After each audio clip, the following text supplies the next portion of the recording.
education, just in a very different way. As Katie said, I worked for 10 years as a full-time teacher of business information systems and computer science, became head of department across 3 different schools. And this was 5 odd years ago that I was teaching as a full-time teacher. And even then, it was just that, for me, it was that work-life balance. It was that I didn't really feel I was there at home because I was constantly either concentrating on something school-wise, or just even when I wasn't doing work, I was thinking about work. So I thought I want to try and explore what else is out there. Now, for me, it was initially that the plan was to do a spot of supply and see what was there, because I think what was going in the back of my mind was, what can I do? What, in terms of, because I've been so used to being in the classroom, in this bubble that is a school in the classroom, have I got any skills that I can use within other areas?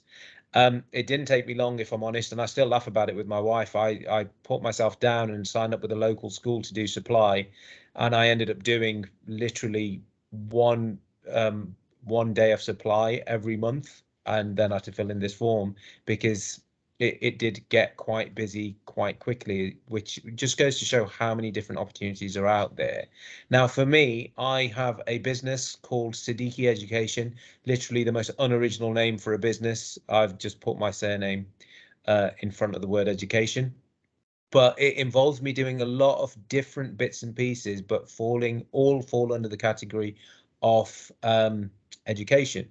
And what I love about the work that I do is that I'm able to explore all the different skill sets and transferable skills that teachers have within different work that I do for different clients. And just to give you a quick example of that, I run a workshop that I created, a workshop and a competition, which involves me still delivering and going up and down the country delivering workshops with students. So I still get to do the fun teaching side of stuff and less of the crazy admin and paperwork stuff. So I'm really grateful for that. I work for TES Institute, where I work as a pathway tutor, where I support trainee teachers, essentially help them building a portfolio of evidence and help them to reach QTS. And for me, that's fantastic because I get to see the next generation and just give them a bit of insight in terms of little tips and tricks that you learn along the way in terms of teaching. I also do some motivational speaking, and I've got a couple of other clients where I've created bespoke workshops for them as well. So I'm certainly very busy. It all falls under education. But one of the talks that I say, and I will finish on this, one of the talks that when I address schools, when I do keynotes, is that it really, I think when you're in the day-to-day grind of teaching, you really don't take into account or appreciate how many skills you bring to the table every single day. So, and I always have this bullet point list of all the skills that I use day in, day out through Siddiqui Education: the communication, collaboration, the public speaking, the organization, all of these different skills. And the funniest thing is when I go to networking meetings to sort of promote my business, people will come to me and say that, God, you're always so busy on LinkedIn. How do you manage to do all of it? And I just say with a smile on my face, this is a drop in the ocean to what I was doing as a teacher. I think that work ethic and that motivation and focus that all of you have is something that you should celebrate. I'm going to stop waffling. In terms of my tips, all I will say is, and I'm sure you're going to get a wealth of tips, and we're going to have some Q&As as well. If I was going to say one tip, I'd say just start exploring what's out there at the moment, and don't feel that you have to just stop teaching completely. Have a phased approach, do the supply aspect. There's so many opportunities out there. But again, just think about, okay, what is my exit strategy more than anything? If I am going to be serious about this, how do I logistically do that? But yeah, thank you very much for listening. Katie, I'll pass back over to you.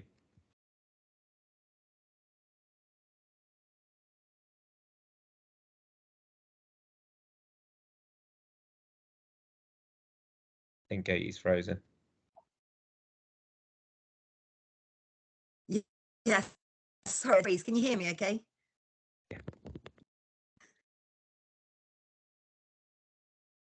Oh, I think she's frozen again. The glitchiness, but thank you very much, Bassett. Oh no. Maybe if I come off camera, will I not? Is that better? Can you hear me now?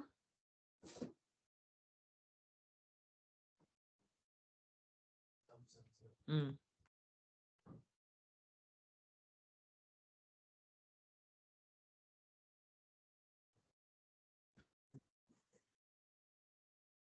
Should we move straight on to Laura? Do you want to carry on? Obviously, Katie's having a few problems with her Yeah, connection.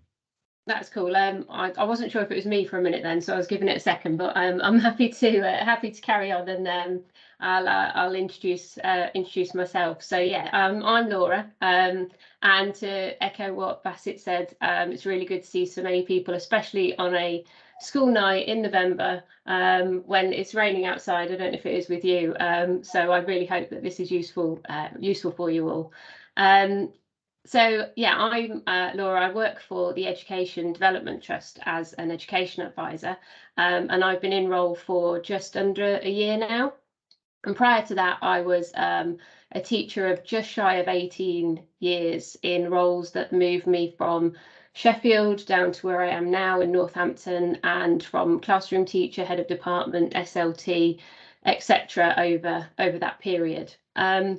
And I think I've always been really passionate about education and making a difference in children's lives. And I've been in education since the age of 5. So when it comes to thinking about leaving the classroom, you know, I literally went from school to university to PGCE to teaching without any gaps. And I can certainly empathise with that feeling that I'm sure some of you have got. But ultimately, my journey as a teacher was a really fulfilling one, and I really enjoyed it. And it wasn't necessarily that I felt a burning desire to jump out of it and to get away from it. I think my motivation to leave came from being a little bit itchy-feeted and curious about what else was out there.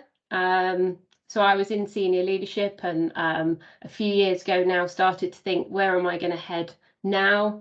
I didn't think headship was for me, partly because I didn't think I'd be very good at it, and the second part because I just didn't think I'd enjoy it. Fully admire anyone out there who is doing that.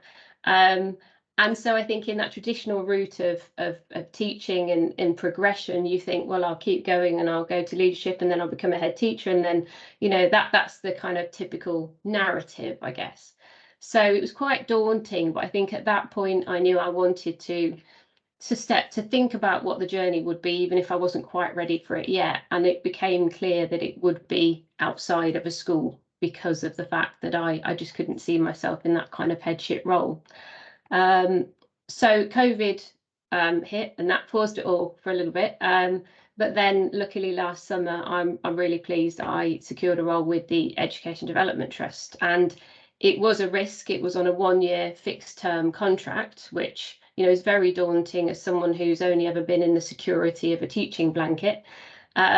But I'm really pleased that it paid off. And a year later, I absolutely love the role I'm in, and it's now permanent, which is an added bonus. So, you know, it was a tricky decision, but a good one. So I think if I sort of follow Bassett's model, what tips would I give you at this point? I'd say think about what you like and what you're good at, because moving away from the classroom doesn't change those things. For me, I really enjoyed teacher development, supporting curriculum leaders, the relationships that you got in school. I've been a head of department, so I like those kind of blank paper moments where you got a new specification and you thought, what can I do with this? So it was really clear to me that if I could stay into teacher professional development in some way, that, you know, that would be the route for me. So I quite literally would sit putting that into job searches, just curriculum design and teacher development, and just keeping an eye on what would come up as my starting point. I think similar again to Bassett, I'd say just be curious. Like I've said, I've been in education, I won't reveal my age, but for a long time. And I knew nothing about business strategy, job roles. My CV was basically a version of the one I'd made when I was in about, I don't know, my PGCE year. So, you know, I had to dedicate a little bit of time to making that work, making sure that looked right. But there's so many tools online out there to help people in this position, like did Teach as an example. And I've followed companies on LinkedIn. I looked for trusts that sort of shared my values. And I had a list of about 5 or 6 organisations I thought I would absolutely love to work for. And I did a little bit of just stalking every now and again, looking through their pages, keeping up to date, looking at a job specification. Could I do that? Do I think it would match? Until something came up. And I'll just end on this. I think the biggest piece of advice, and this might not fit everybody's situation, but wrongly, I think I initially thought I'm giving up on my career, and I felt almost like unsure of that whole thing. I've worked on something for 20 years, I'm now leaving, I'm quitting. And obviously that's not the case. That was my wrong mentality about it all. Just because I wasn't going down the traditional route didn't mean that I couldn't use everything I'd learned over the 18 years of teaching to actually have an impact still, and possibly even a wider impact in the role that I'm enjoying at the moment. So I think just focus on knowing why you're doing it, and letting that empower you to find the role that will let you to carry on, enjoy doing the bits that you love in the role that you're in education. And I'll shut up now. I'll let someone else have a go. I'm hoping that I'm back and I'm not glitching anymore. But thank you so much, Laura, for jumping in and bailing me out there. Yeah, and thank you again, Laura, because without you, we wouldn't be having this webinar tonight. It was your idea, and it's a brilliant idea just to bring some people together and just really talk about experiences. So thank you very much for that. We're going to move on to Audrey now. Audrey, absolutely lovely lady, driven by inclusion, diversity, equality. You've been a head teacher, and now you've set up your own consultancy. Please tell us a bit more about your journey. No problem. Hello, everyone. Good evening. Lovely to be here. And who'd have thought? I mean, if you said to me 3-4 years ago, one day you'll be talking to other teachers, your colleagues also want to do the same thing as you, I would have laughed. Well, I just would have laughed. I just would have went, fine, I've got too much work to do, because ultimately workload, as my colleagues have said already, Laura and Bassett have said already, I mean, it's a tough job. Being a teacher in the classroom full time is tough. And so if you are getting to the point where you're starting to make or wanting to make a break or to do something different, that's absolutely fine. I think that there has to be, as Laura said, a sense of forgiveness in yourself, because sometimes you feel you're being disloyal and you're not. You're just going to be educating children and helping staff in a different way. You're just not going to be in a classroom. But back to the story of me. Yeah, so I started kind of sniffing around a bit like probably some of your good selves this evening, where I thought, oh, I think I might be wanting to do something else. But what could I do? I'm just a teacher. And that's what I used to say to myself. And I used to give myself that label, just a teacher, which of course is crazy. You are a superpower teacher. But of course, at the time I thought, I'm just a teacher. There's nothing out there.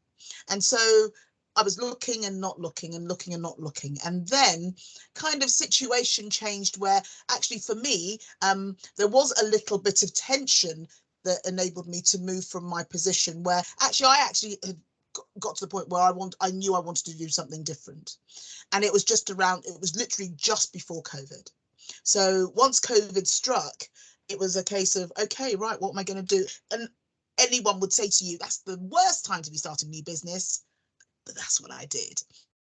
And one of the things that I did in doing that was actually to start consulting and to thinking about very much, as Laura said, looking around and thinking, well, what do I like doing and what was I passionate about? And so as a Black female educator, I knew, number one, there wasn't very many of me around in education. I also thought to myself, well, what happens when you come out of education and how do you help those that are coming up? And then, of course, very sadly, but kind of fortuitously, George Floyd died. And in his death, that resurrected and got the language going, and that tidal wave of awareness with regards to diversity. And that's kind of how I kind of slipped into that area. So initially I thought I didn't have the skills for it, but actually I realized I've been in education for 30 years. I thought, no, I think I have. And actually, that's been my route, really. So at the time, I was also, before George Floyd died, I was starting to train as a leadership coach, because again, coaching, these skills, that the stuff that we do every day, we are advising, we are prompting, we are mentoring, we're doing it, and we don't even think we're doing it, but we do it. And I suddenly thought, actually, there's a career to be had from this, and I enjoyed doing it. So again, that same thing about finding what you enjoy. So that's where it went. Started off with leadership coaching, and then went into the diversity role, and then effectively offered to advise schools and talk to schools. And of course, schools were thinking, what do we do? How do we do it? So I lent a lot on my own lived experience, and then started to kind of build up from there, which has led to now, yeah, I mean, I look back now, 3 years now, I now travel for the work that I do. I work with a wide range of schools, and I also still work with kids, which is great. So I'm still sometimes doing assemblies, which is, you know, kind of the best bit of the job. I've got into governance as well. So I now do some work where I'm a governor on one school board, a private school, public school, but I also still work in the area of special educational needs and disabilities, where I'm chair of governors. And this morning, even today, I was in school, and I was kind of like, you know, doing a learning walk and getting that same kind of buzz about being in a classroom. So I don't think that ever goes away. But there's still that buzz there. So I think if I'm thinking about the advice and kind of next steps, and I know you're going to be asking us questions, and I'm sure we'll be able to throw that in there, but following in the same pattern as my colleagues who've just spoken, I think, yeah, definitely find things that you like. Don't rule anything out is probably my second thing. And the third thing is, which I think probably I underestimated, was about networking and about meeting people and talking to people. COVID was great because in a way we had to talk to people on our computers. So that widened my search. And in fact, that was how I kind of really got to know Katie more, got to know Milo more, got to know Bassett a little bit more, because actually it was online stuff that meant that, oh yeah, we can convene a meeting quickly. So I don't have to travel up to Leicester or Devon or Dorset or wherever it is. I can get together. So I think utilising any opportunities you have to network, to come together, be it online or face to face, do that, because from there, I have to say, my business is kind of like, it's just grown. It's just grown. So yeah, there'll be more, I'm sure, to talk about, but that's kind of my story. Thank you. That's lovely, Audrey. Thank you so much. And you're absolutely right. Building up that network is crucial. I think Milo and I, we talk about in the career workshops that 45% of all roles go via networking. And it's not something to be scared about. It's just having little conversations with people. And that can lead to other conversations and other connections within that company. So yeah, great advice there, Audrey. Thank you. Moving on to Charlotte. So Charlotte's had a great experience. She started as a TA, then went into teaching, then became a head teacher, and now is a lecturer. And so I know a lot of you are really keen to learn a bit more about moving into that sort of further education and higher up the education field. So it will be great to hear Charlotte's story. Oh, hi everybody. Gosh, I feel like Audrey's got such great energy, and I'm following that. I'm trying to still feel awake after a very long day of all sorts of things. First, I just want to reiterate the networking point before I move on, really, because I know Laura because I met her on LinkedIn. Laura and I have never actually met. I know Katie because Katie was recommended to me via, I think, another person that I'd met on LinkedIn. And actually Lizzie, who is joining us hopefully, I know through networking. I've not met Audrey and Bassett or Milo before, but actually I really can't reiterate that enough. And Laura particularly has been such a great sounding board for me professionally. So it's lovely to be part of this experience. So I really don't be afraid of LinkedIn is what I would say. It's not something that we really use as teachers, but it's a really valuable resource. So yeah, as Katie said, I started my life as a TA many years ago, and trained as a primary school teacher. I've been teaching 16 years, worked my way up, as it were, to become a head teacher, worked very hard, was a teaching head in a small school in the Southwest. Absolutely loved my job, worked for incredible academy trust, have very supportive colleagues, really challenging schools that I've worked in. Got to this sort of, you've made it, you're here, you're at this head teacher role, and thought, why am I so unhappy? And then sort of sat quite uncomfortably with that for a couple of, well, probably uncomfortably with that longer than I allowed myself to believe I was uncomfortable with, because I thought, well, now I'm here, what am I going to do? We similarly, really, then we made a decision to move. So we moved back to Wales, and I don't know if you're familiar or if any colleagues here are from Wales, but the curriculum was changing at the time, and so I decided to take a deputy head role rather than a headship, because I wanted to find out and understand what was going on here before I went into that role. And then COVID hit, and I think, like everybody, I suddenly thought, oh my gosh, here's my opportunity. And some sort of massive cliche of turning 40 alongside that, I think, just kind of hit. I also realized that my health was being impacted. I wasn't a particularly nice person to be around. Completely had lost sight of who I was as a person, and my entire identity was completely wrapped up with my job and nothing beyond that. And that for me was the catalyst. So actually my catalyst might be how some of you are feeling, in that actually I just thought, I cannot do this for another 20 years. I don't know what to do next, and I feel really stuck and I feel really lost. And I'm also the breadwinner in my family, so in terms of then financially sort of panicking about what I was going to do. So what I did was quit my job, which is probably, I took some advice, obviously. I talked around, got myself a coach, which was really fantastic. I wasn't really in the headspace to think really too clearly about what I wanted to do next, beyond knowing that I didn't want to carry on doing what I was doing. So I decided to be very open-minded. One of the conversations I had with my coach was, stop looking at job salaries when you're looking at jobs and just look at the job. So I started doing that. And that actually, you know, it meant things were very tight, and they're still, you know, financially perhaps not as secure as they used to be, but actually that freedom allowed me to think more clearly. And so I ended up, which is how I sort of met Laura, really, and Katie and Lizzie, who's going to be joining us. I spent a year, just under a year working in recruitment, education recruitment, and realized that wasn't for me. But actually, in having that experience, I met lots of people, and I thought more clearly about what I actually wanted to do. Alongside that, then I did some research, started building my network. I knew that I'd always been interested in lecturing. I'd studied for my master's alongside my teaching, and I've always aspired to complete a PhD or a doctorate. And so I'm based in Cardiff, which means there's universities to choose from here. So I contacted somebody at the university here to ask if I was interested in lecturing, what sort of qualities would they be looking for? What kind of experiences might I need to gain? So actually just doing that groundwork, really. A role came up, which I applied for. It was a temporary one-term role, which I was shortlisted for, and then realised that perhaps one term wasn't quite enough security for me, and decided to turn that role down, but was clear that I'd apply again if possible. And then another role has come up now. So I started the lecturing role in June. I lecture on a PGCE course and also on an undergraduate BA course with QTS. It's absolutely the best job. I couldn't honestly pinch myself. And I think, to echo what Bassett said, when my colleagues are saying, oh, it's a bit stressful today, a bit busy, I think, really? Is it? Is it though? Because I'm allowed to mark out my calendar for marking, for example. I can block days out because I'm marking assignments. That doesn't happen in schools. That's unheard of. I can go to the gym before work and still be at my, don't start till 9. There's such small things that you take for granted if you've not worked in teaching, but those small joys. Every day I can take my dog for a walk at lunchtime if I want to. I don't have to ask permission to take an hour out in the afternoon if I need to do something, as long as I make the time up.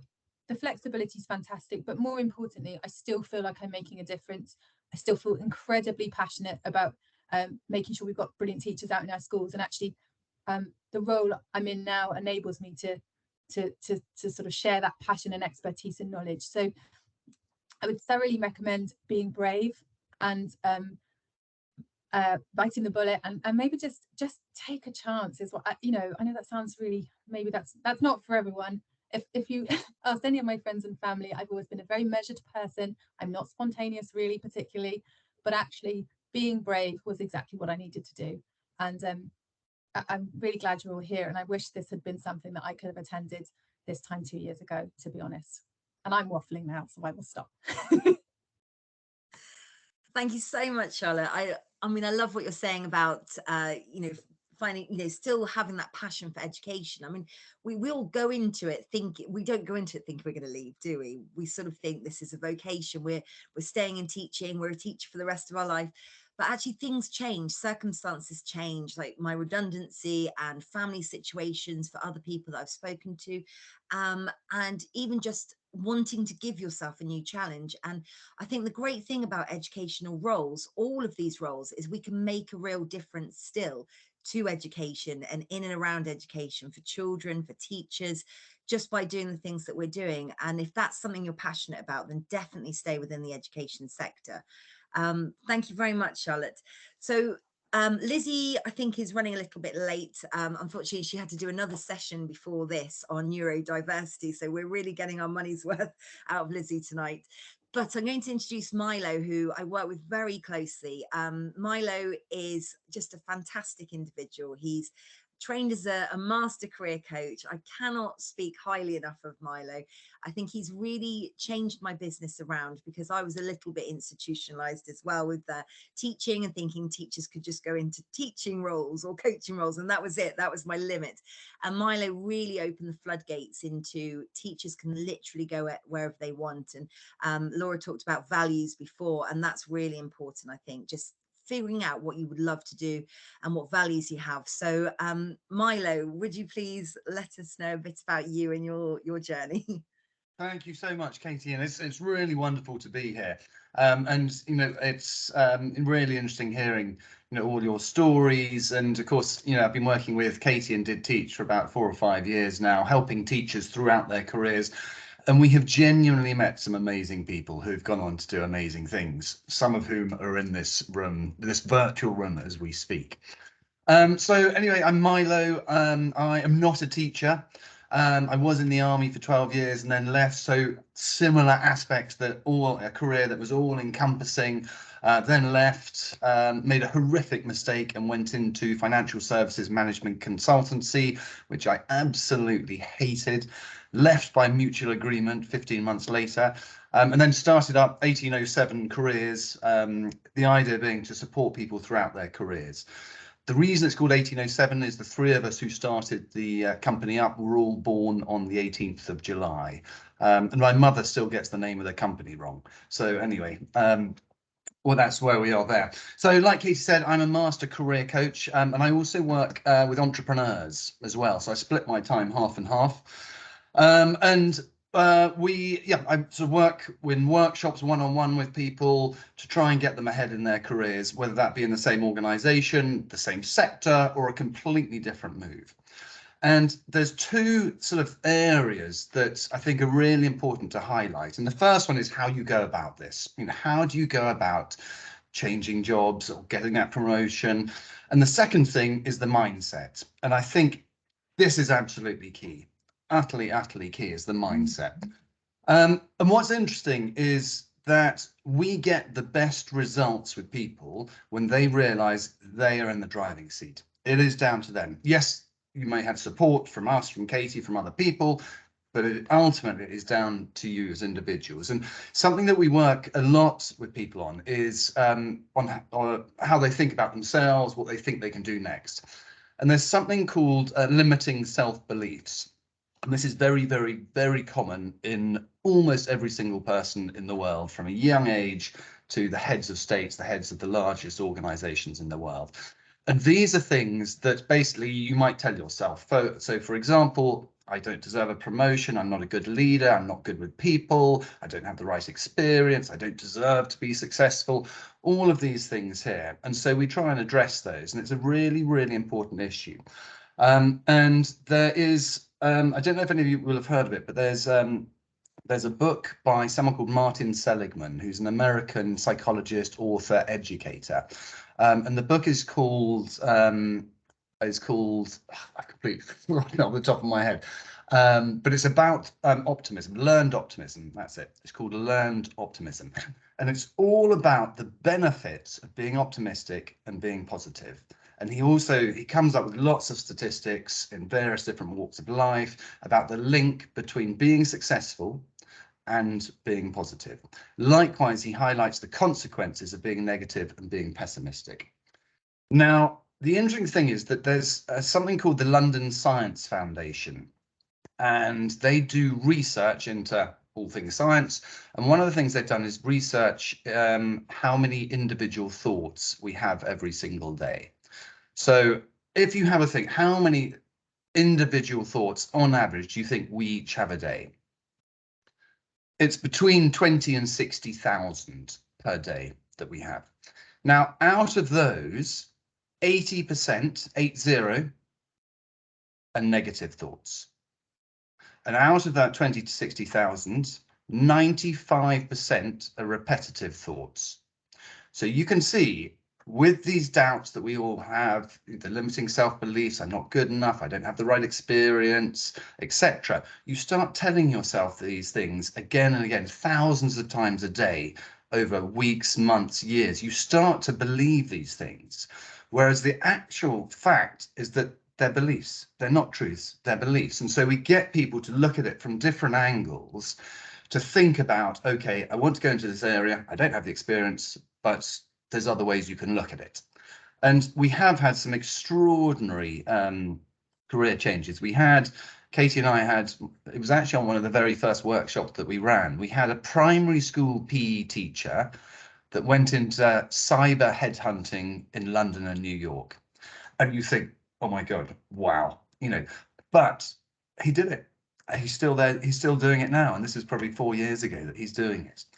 And so I think that mindset, you're in the driving seat, you can do this, is really important. And there'll be lots of well-meaning advice from friends, family, society, but it's not always the best. And so having someone slightly separate, you know, and we've worked with teachers on this, just to look at things differently, show you a way to do it that we think works quite well. And so what we do is help with things like, you know, the actual job search, how to go about it. And that comes back to the networking aspect that was mentioned earlier. CVs, so important. The psychology of a CV. People will spend 5 to 10 seconds reading your CV. They will then decide if they're going to read more or chuck it to their no pile. So that immediate impact is so important. Interviews, vital, preparation, practice beforehand. And the truth is, most interviewers have no idea what they're doing. They don't know what they're doing. And so as the interviewee, prepped, practice, you lead the interviewer to get the answers he or she wants to get. There's also something called the hidden job market, which is important to understand. Now, these are jobs that are available, but they're not advertised, which I'm sure many of you will have seen in your organizations, you know, while you come up with a job spec, speak to recruiters, work out what the compensation is going to be. And again, linked back to the networking, the people who know about those jobs, people who work in those organizations. And so what I'm going to do, I'll stop going on now, but I'd like to leave you with one quote, which is by someone, well, who you know, he shares a birthday with me, 18th of July, Nelson Mandela. But it's this, and we think what we've seen with people throughout their careers, if you embrace this, it makes a huge, huge difference. And it's this: I never fail. Either I win or I learn.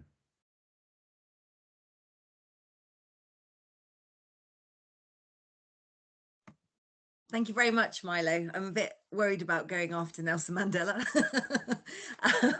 But yeah, absolutely. It is about sort of taking some risks and not beating yourself up, isn't it, if things don't go to plan, but create opportunities for yourself. And that's it with the networking. Lizzie hasn't arrived yet, so we're going to move on to some questions. I've got some questions that you emailed in, but if you'd like to put any in the chat, as you've heard from our speakers, do so, and I'll try and read some of those out before. But Bassett, I would like to ask you first. This is from Jade. She wants to know what the best way to deal with the admin that comes with being self-employed as a freelance educator. So I know you have a lot of admin with all the companies that you run, and you know, how do you go about that? How do you help? So I'll keep going back to the fact that the transferable skills, that level of organization that you needed as a teacher, definitely come into play in terms of that. I think for me, there were the two kind of teachers, the ones that were really, really organized and kind of on it and could manage their diary really well. And then there were people like me who were kind of like firefighting left, right, and center. So I've just learned different strategies to make myself get into good habits, but when I get a new client, then I've got to kind of rejig those new habits. So essentially, it all falls down to just making the processes as easy as possible. So for example, if I know that it's an email that comes in about let's pitch it, my workshop, I've got kind of a couple of templates that I can send over and send that out. And then same with the TES side of stuff, then because what I find is large percentage of the same things coming over and over again. So it's just a case of getting something in place to make sure it's as easy as possible to get that sent out. And I'm always learning. And Milo, I have to say, I love the feedback that you just gave there. I'm going to magpie a couple of those bits. I've already downloaded that book from Audible, so thank you for that. But one podcast that I was listening to a while ago, The Rebel Entrepreneur, and Katie will attest to this. I very much, when it came to me running my business, I bootstrap everything. I'm just horribly cheap. So I always try and do things as cost effective as possible.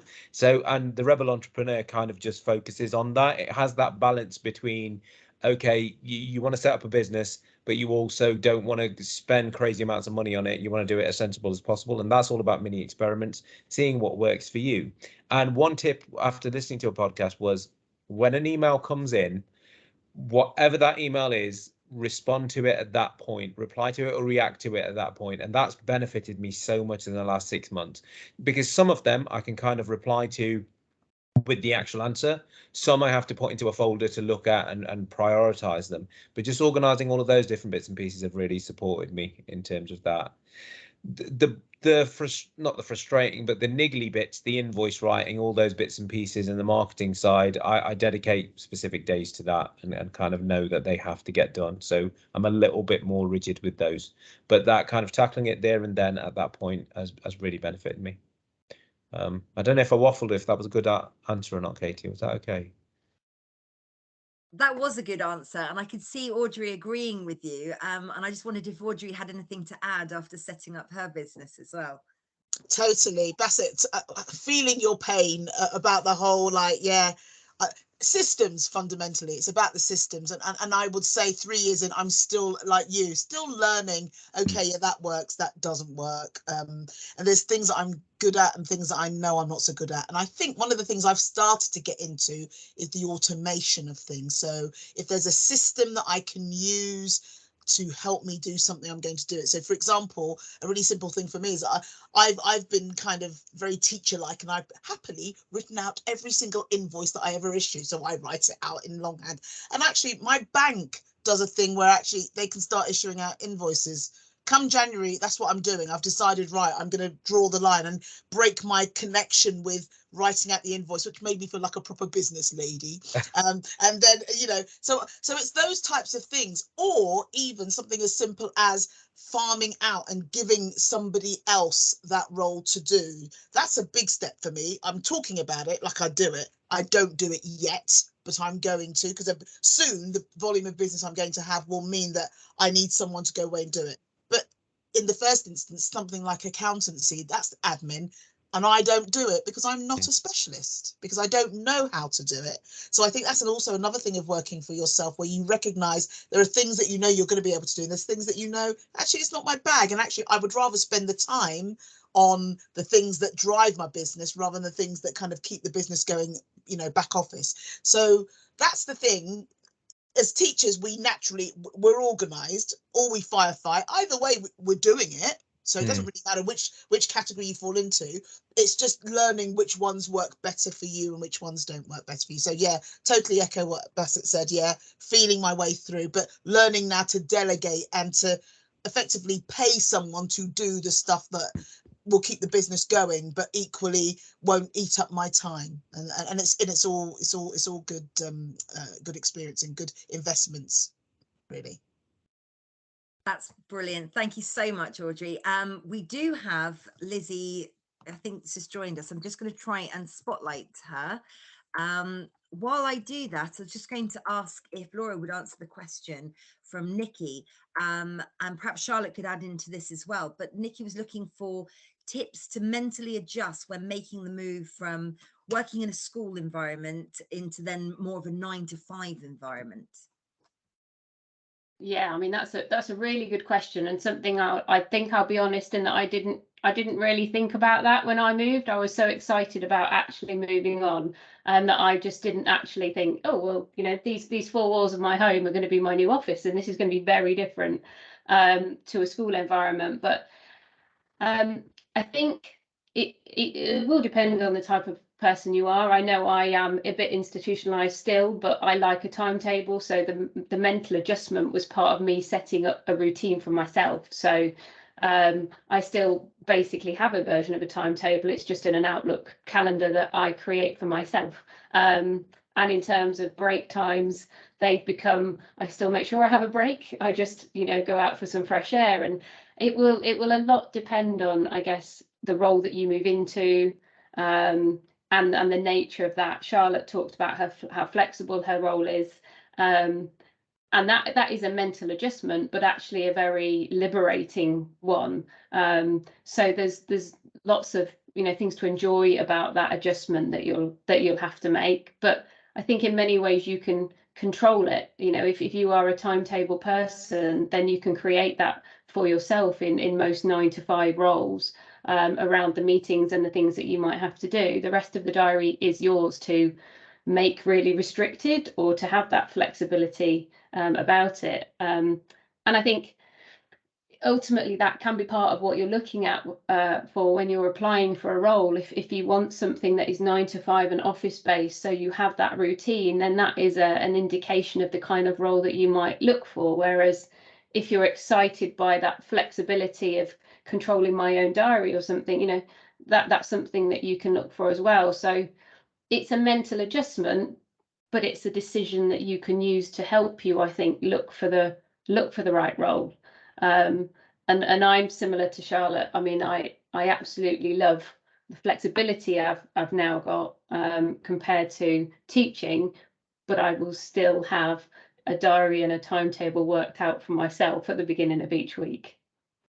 I don't know if Charlotte's got anything she wants to add. I would echo that point. I think so I've obviously had a year in a role that was slightly different, where I was predominantly home based, and I think I learned quite quickly that I need the interaction with people in order to bring the best out of me. And actually I thought that I wanted to be quite solitary in my work, and actually what I've realized is I don't. So my role enables me, I work the majority of my time in the university, but for today, for example, I've worked from home. And I think, yeah, what Laura said, you know, thinking about what are you actually looking for. So working out your values in terms of thinking, what do I actually need from a role, is really important. And for me, I needed that energy of people around me to just spark, and whereas other people actually may not want that. So, hi, Lizzie. Thank you very much, both of you. I think that's absolutely key, isn't it? You've got to figure out what's important to you, you know, the sort of environment, the work hours, all of that. Figure out what's important to you and see if the job allows you to have that, or the company allows you to have that. So thank you very much for your insight. Lizzie, it's absolutely wonderful to see you. I'm so sorry I had trouble with the link, and I can't believe that you're here after running a session already and you've come on to talk to our guests today. So thank you so much for that. Please just tell us a bit about your journey in education. Thanks so much for having me, Katie. And to be honest, if you and Milo got in touch and asked me to turn up, I would absolutely turn up to anything, quite honestly, opening of a fridge door. So I'm delighted to be here. So my background is 20 years as a qualified teacher. I studied languages at university, and trained as a languages teacher. I then progressed on the usual trajectory as a head of year, then an assistant head teacher for inclusion and pastoral care, SENCO, deputy head teacher, and latterly a head teacher. And I worked in mainstream secondary schools and special schools. And I then left working in schools about 3 years ago now, and for lots and lots of different reasons. And around that time, the first port of call for me was Did Teach. And that was, I met you, Katie, and Milo in Brentford, and had an amazing, it was almost like an epiphany for me when we had an amazing discussion, when I thought I'd be having a meeting where we looked at a spreadsheet, and I would literally look at my transferable skills, where I could look at the fact that I could manage people and I could work on spreadsheets and analyze data, when actually we had a really deep discussion about values. And that has stayed with me and been such a profound aspect of my past 3 years. And I returned to that. And actually, I had a discussion with my coach about 3 months ago. And she said, well, don't you think you really need to go back and look at your values again? And that has remained with me. About 2 years ago, I went back to university because I know it's cheesy, but I absolutely am a lifelong learner, and I am joyously nerdy in everything that I do. So I went back to university and did my master's in psychology because that's what I wanted to do when I was 16. And I went back and I absolutely loved it. It was without question the hardest thing I have ever done, because simultaneously we went into lockdown. My children needed to be shielded, and so I was homeschooling, working as an education consultant, and doing my master's.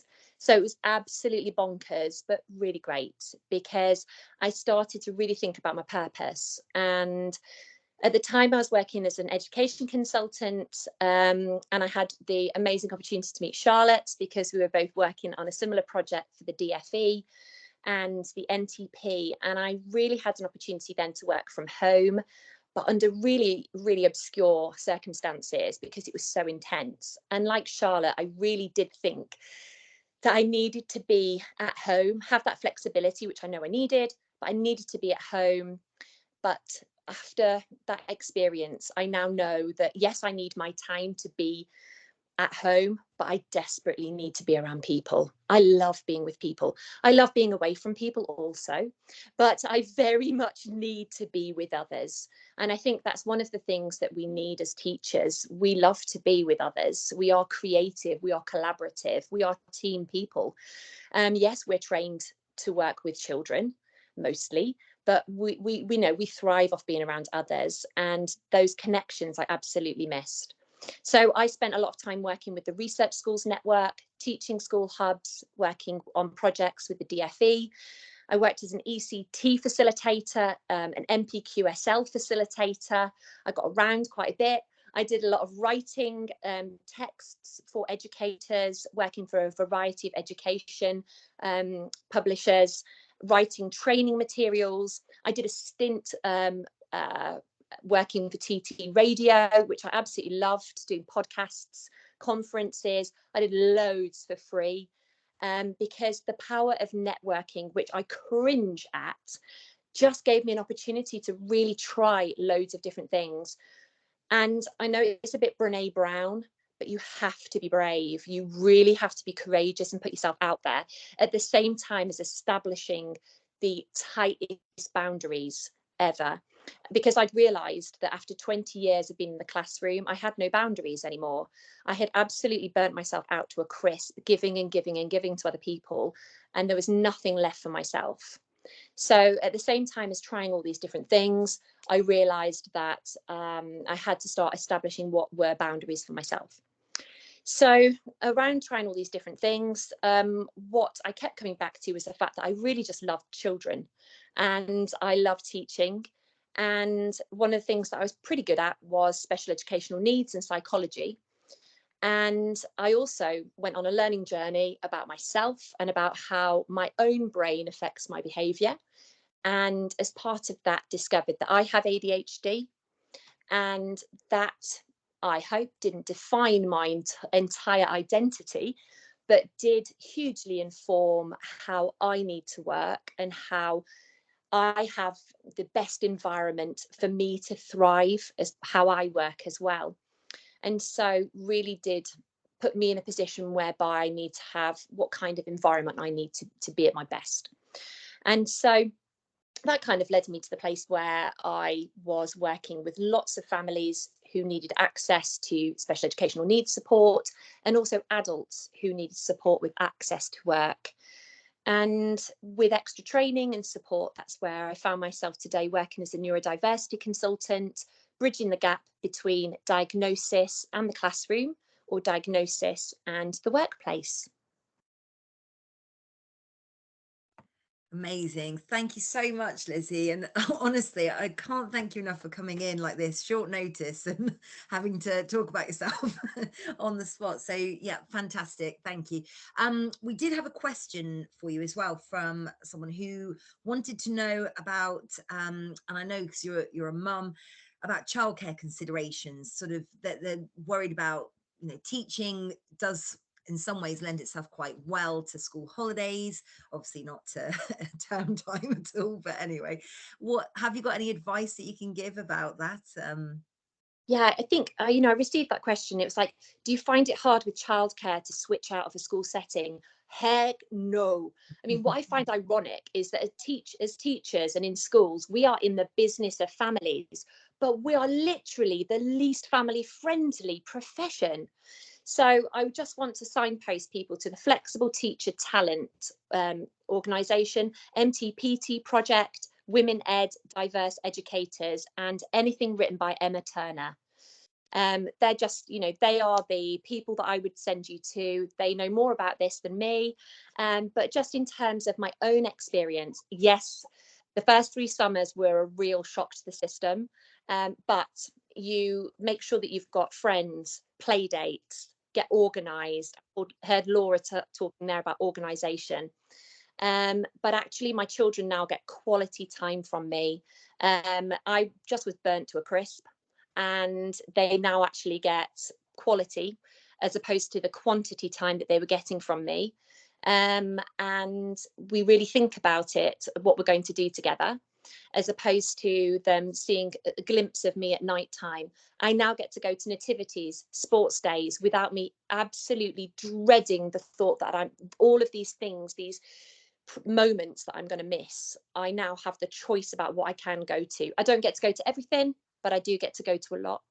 And there's a huge amount of guilt that comes with being a teacher as a parent. That's great advice, and I completely agree. You know, all those moments are so precious, aren't they? And we do put them aside for other people's children. So it's nice, you know, when you do shift out of a teacher setting, that you can just give a bit more time back to your family and energy as well, because I don't think I had much energy when I was teaching.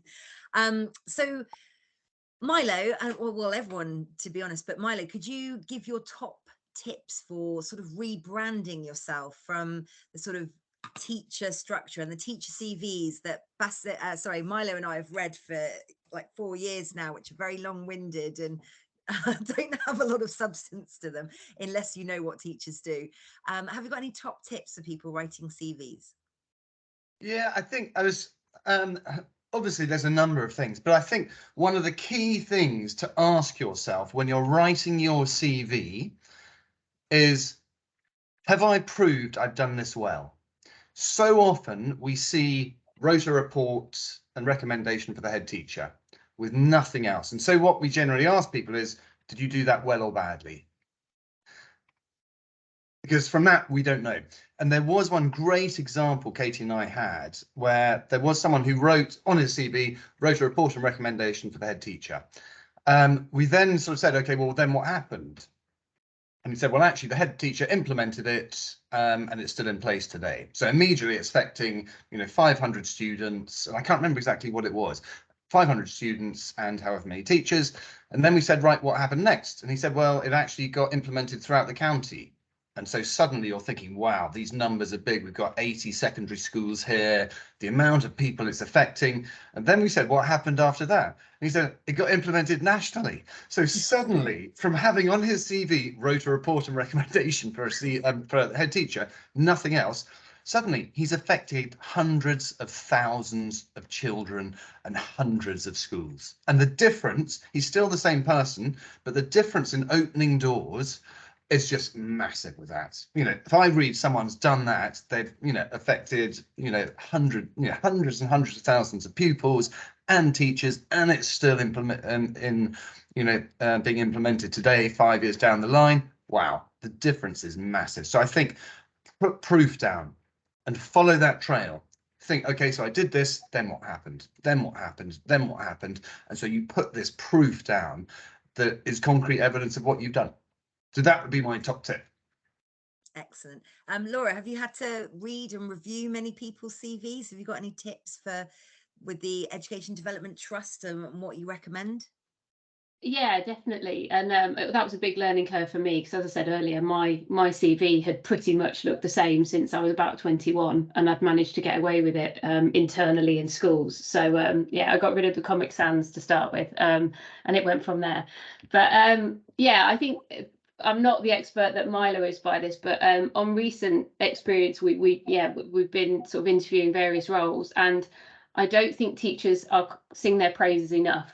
And I think it is about thinking about the CV you'd be impressed by. I'm not suggesting anybody lies, but read your CV back. Would this impress you? And does the language you use impress? And don't be shy. I think we've done interviews where we weren't 100% sure by the CV, but then once you get into interview and you ask more questions, a bit like Milo was saying, actually there's a wealth of experience that person has sold themselves short on their CV. And we've equally had it the flip side, where the CV was absolutely phenomenal, but there was a bit of a shyness in interviews, sort of playing down everything that they'd achieved and they'd done. So it goes back to mindset, I think. I think, you know, be brave and appreciate all of the transferable skills you have got. Be proud to show them, and really think about, if I read this CV out and it wasn't me, would I give myself this job almost? I think that's the best advice I could probably give. It's a good way to look at it. Anyone else got any advice on CV writing? Charlotte? Oh, it's more the next step, really, the interview process. Am I okay to just? Yes, yeah, absolutely. So I did apply for a number of roles before I secured the role I'm in, and I think the key thing the key takeaway I had was do your homework. You know, I know it sounds obvious, but actually, I knew I could write a good. I had some help with my CV, but in terms of my application letter, I knew I could write a letter. I knew I could get to interview. I got to interview, and actually, what I hadn't done enough of was my homework.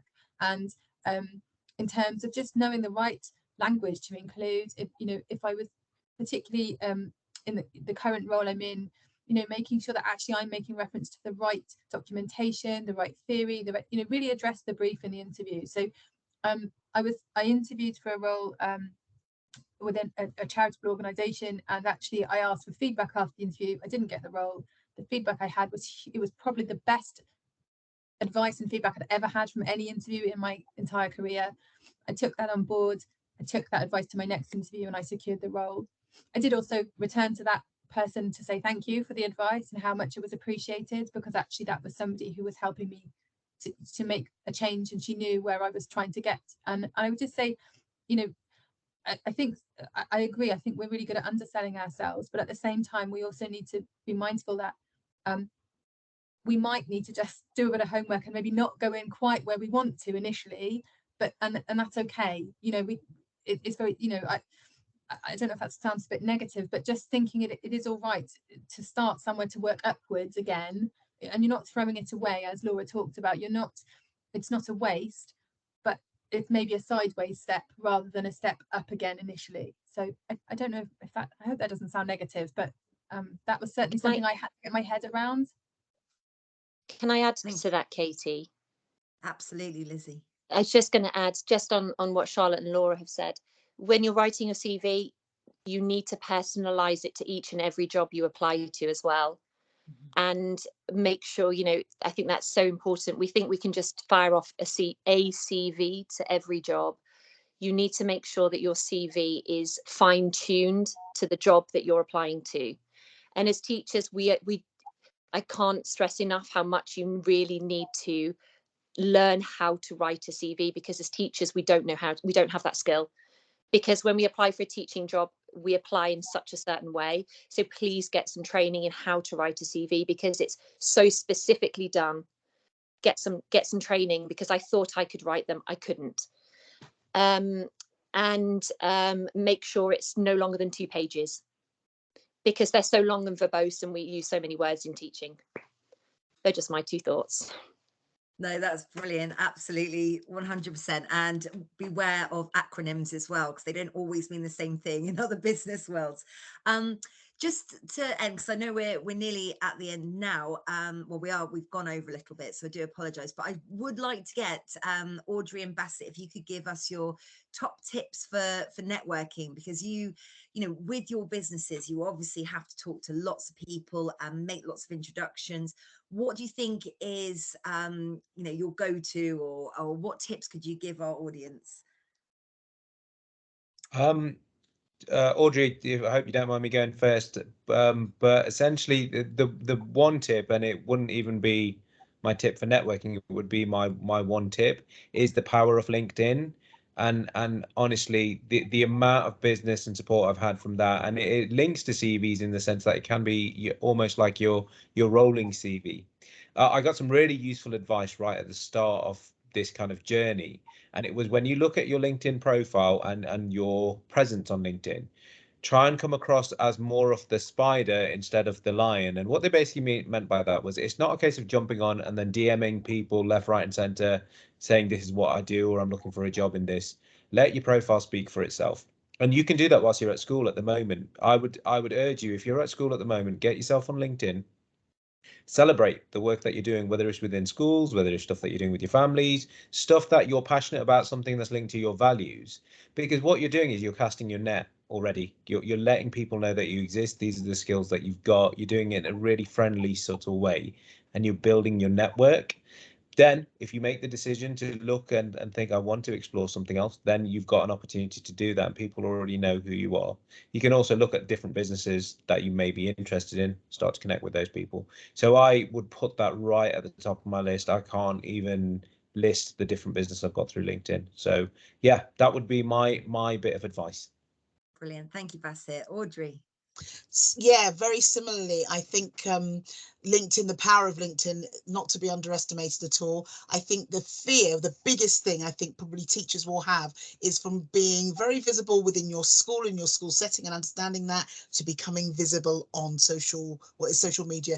The fear crippled me. I used to be on as a teacher on LinkedIn, but I didn't do anything with it. And I used to just be seen, and every now and again I'd glance. And then suddenly you have to, as Bassett is saying, you're casting your net, but you have to show yourself. Otherwise, no one knows who you are. And I think it's that getting over that fear of putting yourself out there. I can remember I nearly screamed, and I was nearly sick when I published my first blog. I was going, oh my gosh, people are going to read it.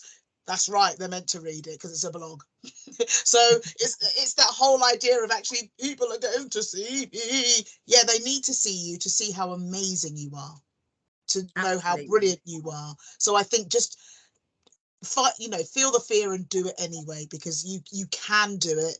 You do it in front of children, all the time. You do it in front of adults, you do it in front of parents. You are an amazing communicator if you're an educator. So just bring all of that into this new space and fly, because you will do. That's fantastic. Thank you, Audrey. And I think Milo and I, we do talk about this a lot. Exactly what you've said about, showing people your light, just sort of shining that, and take a moment just to almost do a bit of a skills audit on yourself, and just think about moments that you're proud of throughout your teaching career. And what does that mean? What does it mean to the students, to the school that you're in, to you personally, the hours that you put in? Just take a moment to thank yourself, because quite often we hear that teachers aren't thanked by anyone else, and it's a bit of a shame. You might get a box of chocolates at the end of the year, but no one actually says, do you know what, you did an amazing job writing that report, or creating that scheme of work, or those exam results were exceptional. It's quite hard for other teachers to do that, because we've moved on. There's a new cohort of students, we're on to the next thing. So take a moment just to be proud of yourselves. Thank you so much to everyone who's joined us tonight, guest speakers and guests. It's been absolutely amazing. Thank you, Laura, for this idea. I loved it, and perhaps we'll do another one later down the line as well. If any of you need any help or advice, Milo and I are here. If you can connect with us on LinkedIn, I'm sure the others won't mind if you connect with them on LinkedIn as well. Or you can email me if you have any questions and they didn't get asked tonight. Just send me an email and I'll send them out to the right people. Okay, thank you all so much. Really appreciate it. Thanks so much, Katie. Thanks, everybody. Have a lovely evening. Thanks, Thank you. Bye-bye. Really helpful. Bye. Thank you. Bye. Thank you. Bye. Thank you.